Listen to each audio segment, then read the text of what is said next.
Why does your scanner show the P0298 engine code? What does it mean? P0298 is a diagnostic trouble code for engine oil over temperature condition.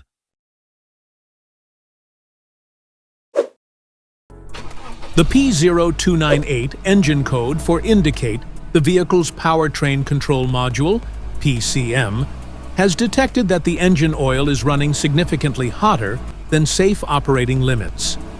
Under this circumstance, stop driving and repair your vehicle immediately.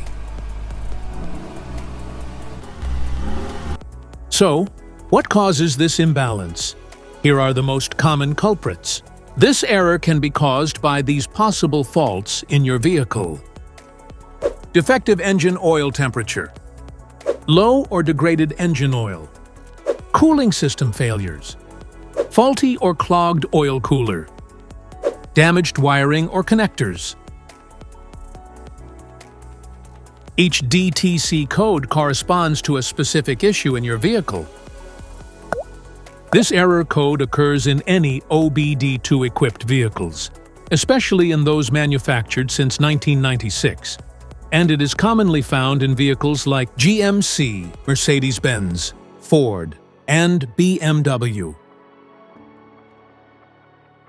If you want to fix this error code, let us know in the comments section. We will definitely make the video on your demand. If you like this video, don't forget to subscribe to our channel. Thanks for watching.